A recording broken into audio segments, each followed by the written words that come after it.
My name is Charles Drace. I'm with It's Our Future Christchurch. I've just been a delegate to the TPPA Roadshow held in Latimer Square here in Christchurch, which about 100 people attended, mostly business people, but a lot of concerned citizens from different areas in the community. In terms of the way the roadshow was designed and run by Sean Plunkett, who's turned out to be quite a bully, it was obviously that they wanted to prevent putting questions in context. They said we could ask questions, but we couldn't explain why, and it was designed to prevent debate, so that we asked questions, they answered, and we couldn't come back and debate those issues. So those people expecting the government finally to debate, because they've avoided debate all along for the last several years, we weren't going to get it here. We were just not going to get the debate here. There was a lot of concern about climate change, water shortages, unfair advantages of big corporations affecting the poor and the workers and labor and so on.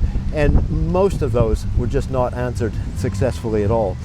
In fact, there was a big cover-up, and at one stage, one question David Walker took about 10 minutes to answer, which was obviously a delaying tactic to make sure that other people, didn't have as much chance to ask questions as we had all anticipated. One of the points that I made was that he put figures on the board of how the agricultural export industry in New Zealand, industries in New Zealand would benefit, but he never told about the costs, and he never told about the tariffs that are still in place. So what actually happened to the TPPA is New Zealand has to reduce all their tariffs on any agricultural import from any place in the TPPA country, any country in the TPPA range, the 12 countries in the Pacific. But the other countries are still allowed to keep their tariffs in place. And in particular, the United States is allowed to keep tariffs on dairy products for up to 30 years. But we have to reduce all of our tariffs immediately. This puts the farmers at an incredible disadvantage. And I asked them if they were going to subsidize the farmers because they're going to lose so much money under this TPPA deal. And they said no, they had no plans on subsidizing the farmers or giving them any help whatsoever.